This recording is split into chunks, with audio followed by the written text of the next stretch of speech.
A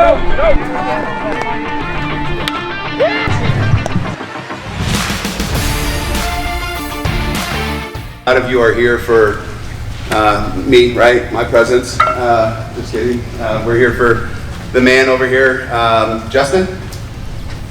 How's it going, guys? My name is Justin Dirden. I actually went to Fort Zumwalt North over here in O'Fallon. I graduated in 2015. Went up to college, went to Southeast Missouri State, played college ball down there for a few years. Signed with the Astros in 2020. Spent 2 years in their system and finished up in AAA, and decided to get started with y'all today. Pretty cool. Hello, everyone. Welcome out to the hitting zone for another edition of YBMcast, powered by Game 7 Baseball. Game7Baseball.com. You have to, it's been quite an interesting beginning. I fell on the floor on my face. We should have had that on video. And I didn't have my microphone on. I'm a working professional here, bro. This is a good start. I like this start of the week. We'll just say working. Okay. We'll leave the other part out. Leave that other part out? Yeah. All right. Well, the professional we can have. I'm not sure about the pro. You know, when you go on location, it gets a little dicier. It can be interesting. Yeah. It can be interesting. My back's probably going to be hurting after a while. Exactly. So, Game 7 Baseball. We are YBMcast, always powered by Game7Baseball.com. Go to the website. Get yourself registered. Great tournaments across the Midwest, from Tennessee to Kentucky to Illinois to Missouri, down in Branson. They got all kinds of good stuff happening. Got the discounts left. You got your 3 for 30, 4 for 40, and 5 for 50. That goes till February 7th. February 7th. At the old midnight. 7th. Yep, midnight, 11:59. Exactly. So make sure you take advantage of those things. Dave and Dave always doing a great job taking care of youth baseball in the area. So, youth baseball talk. We were just out here at the hitting clinic with this young man, Justin Dirden. It was fun following him around, listening to all the questions, the kids. We had him mic'd up. We're going to play a bunch of stuff throughout the show here, just kind of having some fun with that. But it was a good time. It was fun. It was good. Kids were really engaging and made it fun for everybody. Yeah.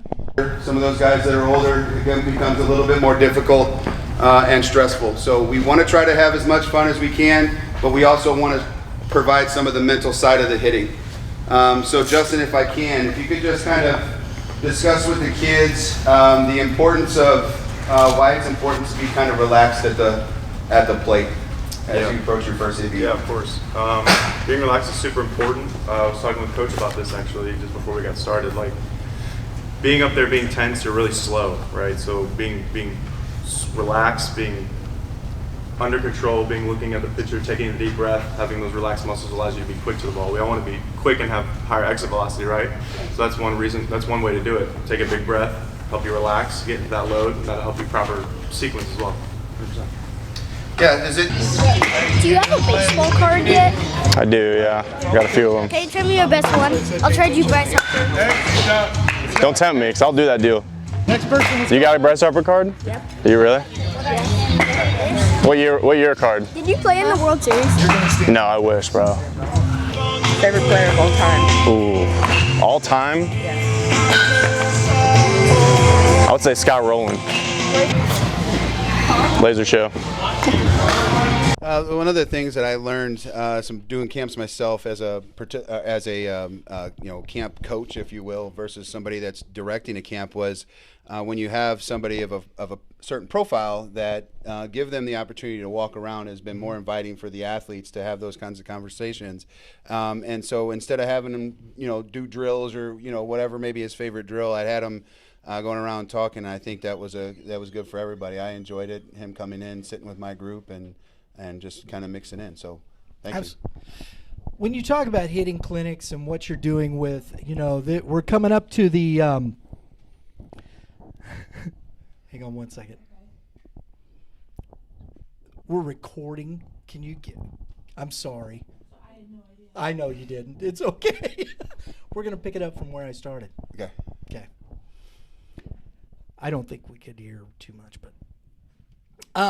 but when you're doing camps like this, Mitch, you're starting off in this. What do you think is important about these, and why do you think they're important to hold? coming out here and just having the experiences of working with kids from different ranges, from 8 to 14, you get to see what your community is like. And so when you have these camps, you're bringing in those types of players that may have never even been here. They get to see the facility, see the coaches that are working. And there's growth there, whether it's a professional growth on the side of of a coach. But my goal at every camp, and these are hard, is I want kids to walk away with one thing.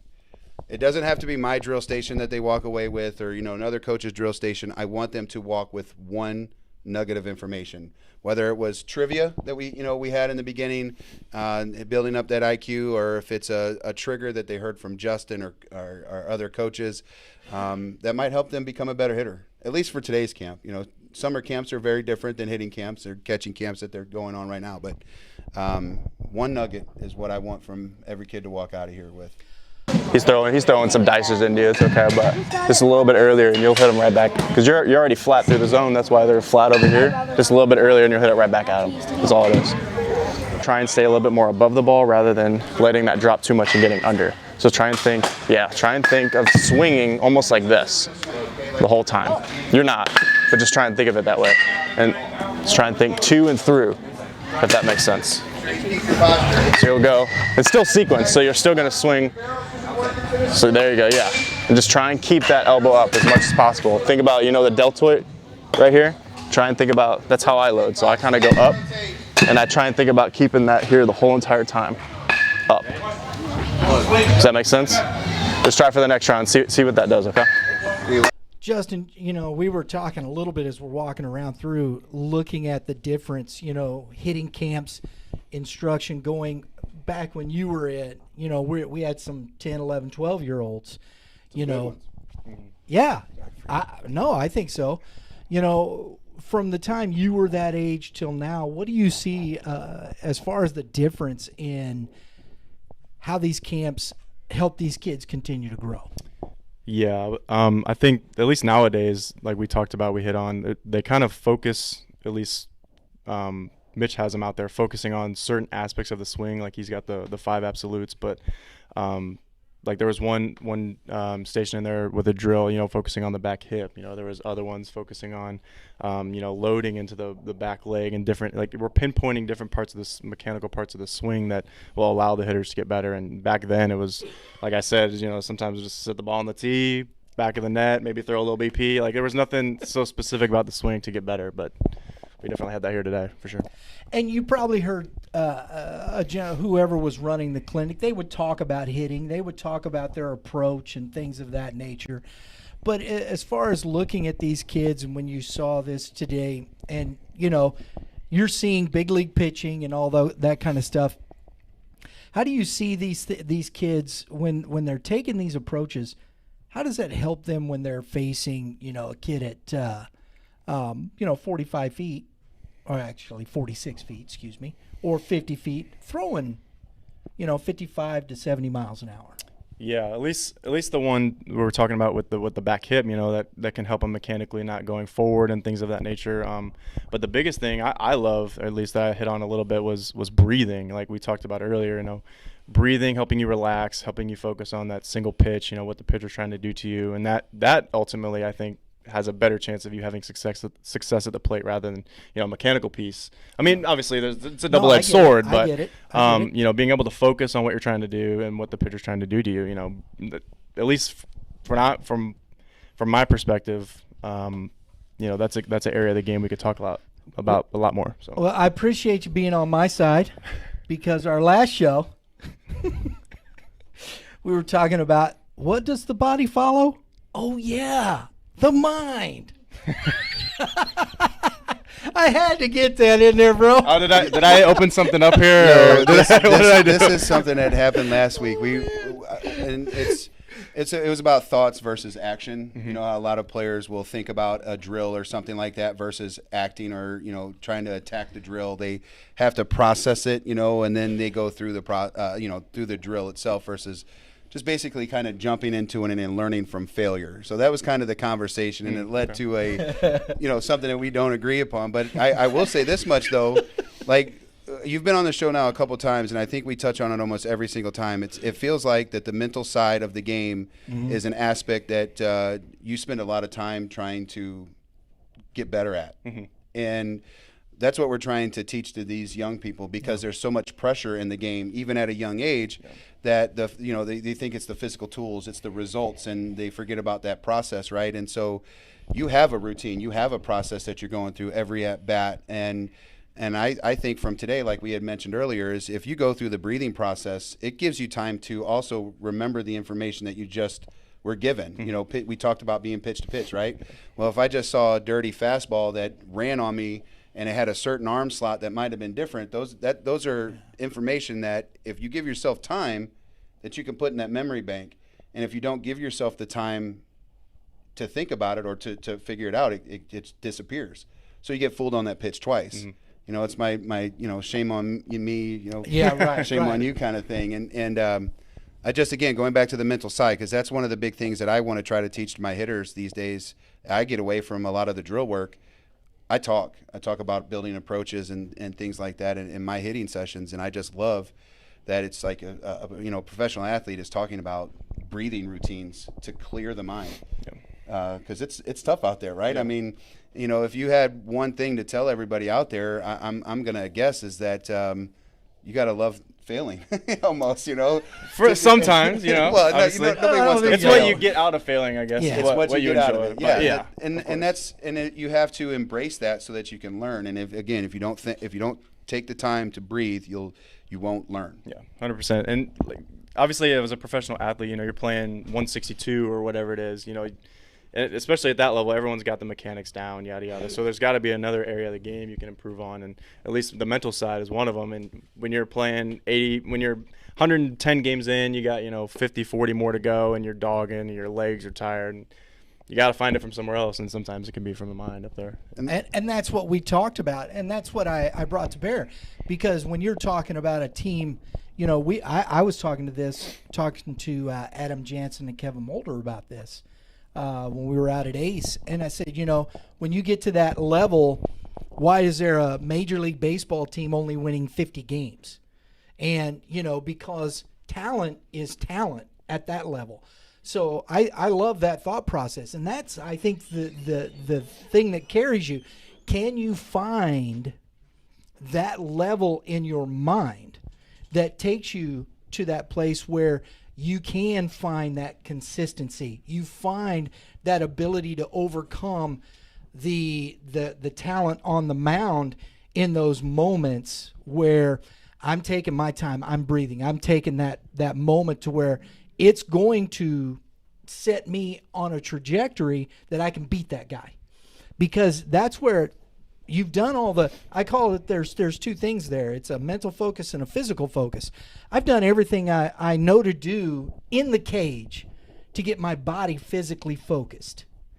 So the next and the only thing that is left within that construct is my mental focus and the ability to focus in that big moment when the adrenaline's flying. I can't imagine what it would be like. I really can't. And I mean, you've been in certain situations at a professional level, but you're talking about the bottom of the 8th inning. You got 2 on, 2 outs. You're the guy. You're hitting in a playoff game or a divisional game where it means that much. The level of mental focus you need just, I think, to calm your body so it can perform. Am I wrong in that? No, you're 100% right. And like we touched on earlier, breathing helps you relax. That helps you, again, focus. And, you go up there looking out in the stands or whatever in a playoff game with, tens of thousands of people there, you're going to tense up, you're going to lose focus. And, it all goes back to breathing and the mental game for sure.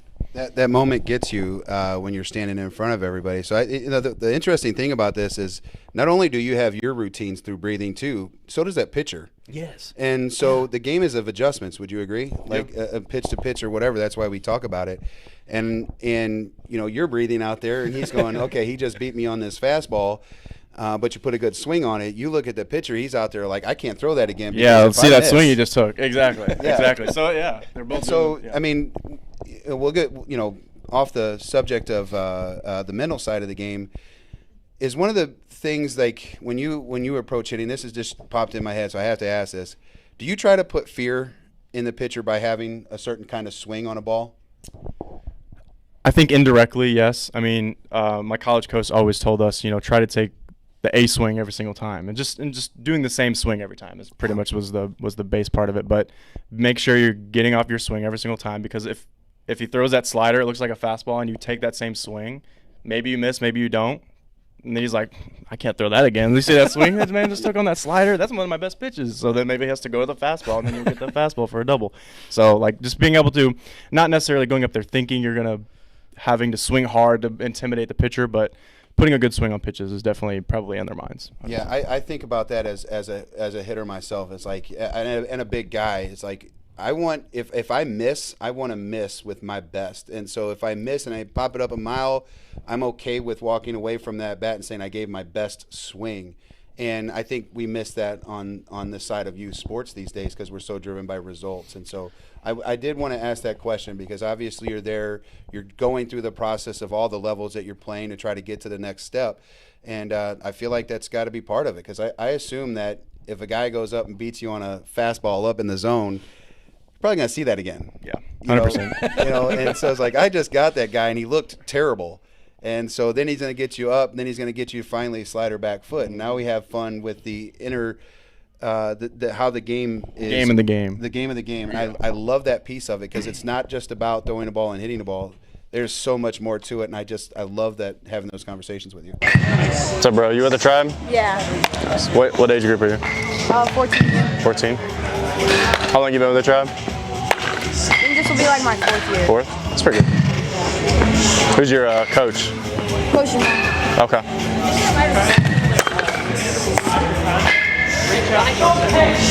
So what's that thing on your neck? Is that like a? Yeah, he's got me mic'd up over here. Oh, that's cool. Yeah. So keep it PG. So same thing kind of coach was just talking about. Try and focus, try and get a little bit more of a hinge, and then think more this way rather than this way. And that'll kind of help you stay a little bit more up through that middle of the field. That's all right. So that's the one where you had a good hinge, but you came this way, so that bat dropped. There you go. That's better. You like swinging with the wood rather than like a metal? You like swinging the wood rather than metal? For practice, Yeah. Because then when you go to metal, it's like so much easier. 100%. What is it, 12U? 12? 13? Nice. Catcher. I'm gonna guess catcher. Pitcher. I'm the ace, but I mainly play first. But I love first. What's your best pitch? Change up noise. Change up? Change up and slider. That's a good one. That's a good one. What's your best pitch? Best pitch? Knuckleball. You know I got that locked in. That's pretty good, honestly. Yes sir. Yes sir. Absolute whiners. Who you play for? I play for the Sluggers. I saw a few guys over there. Charles play with the Sluggers? Yeah. Nice. Nice. We were just recently talking about, and I watch these things because I think this is what's interesting to me about the game. And when you look back in college players, high school players, if you're a young player that can understand, watch these things and listen to it, maybe even if you don't understand it just yet. But we were both watching on the MLB network the game 1, Oakland Athletics, Los Angeles Dodgers. Kirk Gibson hobbles up and hits a bomb. I remember watching that game. I remember where I was because. Was that when he was like this? Oh yeah. You just The big remember home this. run. Yeah, exactly. That's all I remember. He didn't know he was probably hurt. Since then I've heard, and as a pitcher, you're saying I don't want to get beat, not with my best swing. Well, a pitcher doesn't want to get beat, not throwing his best pitch. And if you watch Kirk Gibson, they're talking to him during this at bat, and I've heard him talk about this before. Kirk Gibson says, "Look, it's 3-2. He'd sitting there, and you see him call a quick timeout. He goes, time, and backs out, and he's hearing the scouting report in his head. 3-2 backdoor slider, 3-2 backdoor slider. He said because the hitting meetings and whatnot, that was what Eckersley, if he's in that 3-2 count, he's coming with that backdoor slider. He sat on that pitch, he knew it was coming, and boom. I mean, he no legs, he just hit it all arms out, and that was for it. It was luck. I mean, really, come on. But it wasn't so much luck as that's what we're talking about, the mental part of the game. His body was so broken down. His mind was there. He knew that and was still able to perform at a, that's as Vin Scully said, the impossible level. I mean, gives me chills Well, still. that's because you're a Dodgers guy. Do you know who Vin Scully is? I think he sounds familiar. Scully, is he like a He's no longer broadcaster? He's Okay. a broadcaster. Yeah, He's passed away now. He's made some The really legendary iconic Vin calls. Scully. Yeah. Have you ever watched For the Love of the Game with Kevin Costner? Base. Go watch it. Really? Great movie. Your wife will enjoy it too, though. It's one of those movies. It fits everything, and Vin Scully is basically the narrator of that movie. It's unbelievable. That's just my opinion. So Dodgers guy. Dodgers guys. Got to ask Justin, who was your favorite player growing up? I've said this now and again. I would say Scott Rowland. Obviously I heard you say it. being so young, I didn't get to really dive in so much into the baseball world. I didn't really understand it fully, the whole thing. But watching him hit, he was very simple. He got that bat wiggle. He played a really good third base, and he's the one that caught my eye when I was little. Is it because he had a similar personality to you? Is that the reason why? Like, Scott Rowland was a very nonchalant, just, did his work, went about his business, went home, checked in with the family, went back to the ballpark, and did it all over again. And you never really hear any stories about him getting into trouble or, being out late. No. Well, there's one story. Not him getting in trouble. I talked a little bit with Dusty Baker, actually, and he coached him when he was in Cincinnati. And not to get too deep into, Dusty's personal life, but there were some things going on, and they had this meeting or whatever. Obviously, I don't want to give away his whatever. But Scott Rowland ended up sending a bunch of food over to their meeting and all that stuff. It was a sad time, obviously, but it was just a picture of Scott Rowland. You were talking about, he's nonchalant, but he's actually a real nice guy. So. Well, I'm not calling you a mean guy either. I was just adding it to it's like if I picture him like sitting next to Jim Edmonds. Jim Edmonds has no problem being in front of anything, Okay. and Roland just did his work. It kind of reminds me of like today's current Cardinal, like a Paul Goldschmidt, kind of feel. He produces, he plays hard, he's a great defender, but he clocks in and clocks out, and it feels like when you have conversations with Paul Goldschmidt that he doesn't take baseball with him home. He leaves it there, and but you don't see him out at 4:00 in the morning on a road trip, having a little bit of fun. He wants to play baseball, and that's his job, and he wants to be good at it. And I appreciate that out of you after getting to experience other professional athletes. I think it's cool, just to let's play baseball. Yeah. And I had to ask because I wouldn't have pictured a Scott Rowland being your guy. Especially as an outfielder. I thought maybe growing up, maybe you had to play some first base or, something like that because you're tall. But being an outfielder, I really expected to hear, somebody like a Jim Edmonds or, somebody. He's a runner-up. Good runner-up. Good runner-up. I mean, he was one of my favorites. Obviously, he got the overhead diving catch and all the things he does in the outfield. But it was just something about Scott Rowland. I don't know what it was. Fair enough. We're finishing up here. I want to do you mind giving out social media or where kids, a lot of these kids, and as you're going through this, where they can follow you? Mm-hmm. Do you put stuff out on social media? Do you do any of that? A little bit. I'm fairly inactive, I'm sure, as he knows, on social interactions. But social media, really heavily an Instagram. I think it's my name, Justin Dirden. At Justin Dirden. Yeah.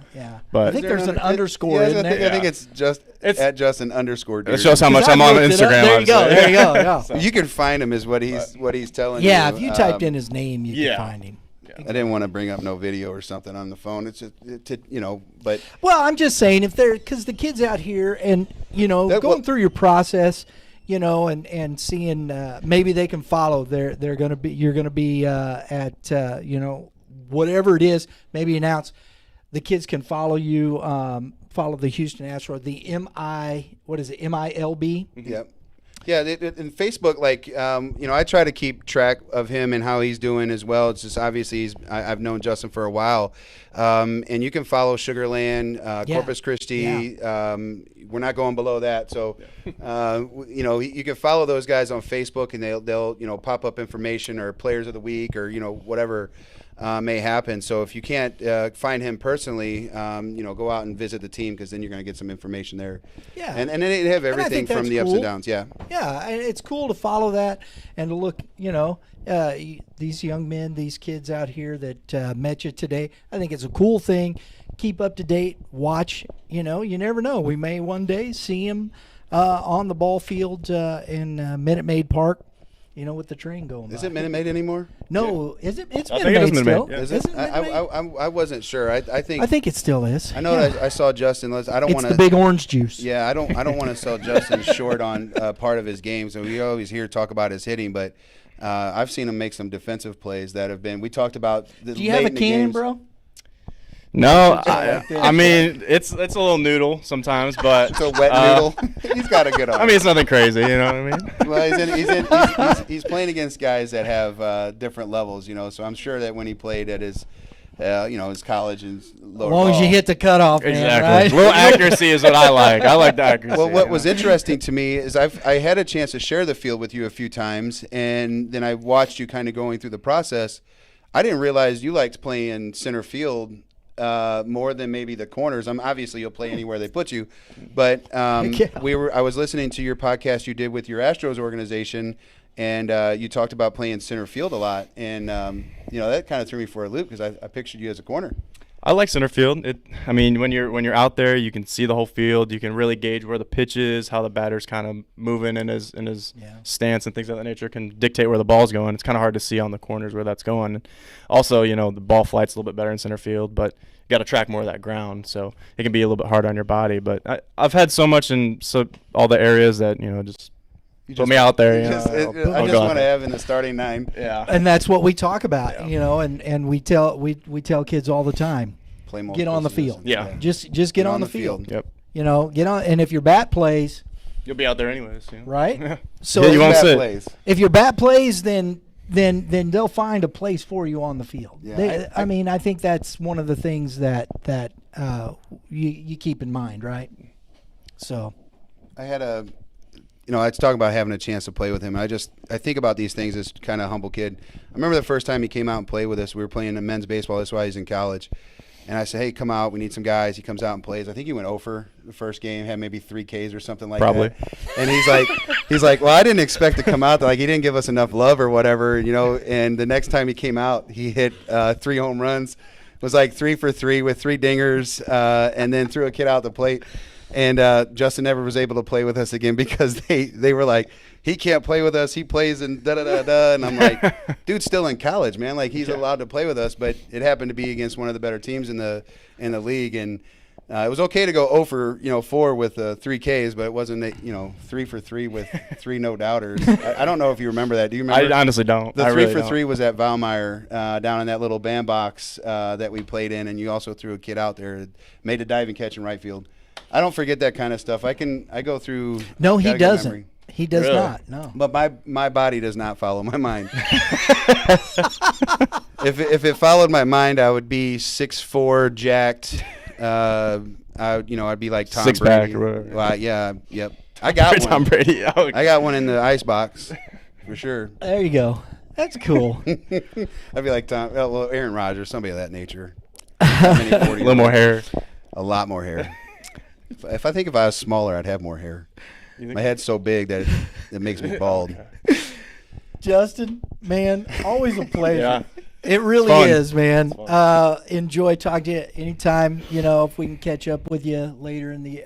That's if you want. I'd love to have you back on, see how course. you're doing. That road schedule is going to be tough, though. The home and aways of playing every day and not 6 games in 1 week or whatever it gets it is. a little more intense the higher you go, doesn't it? It does. Is your level? I can't. Okay, I got 2 questions. Does your level still play the 6 games in 7 days in one location or whatever it is, or 4 games in one location. Is that like that at AAA Yeah. as well? Yep. Same way.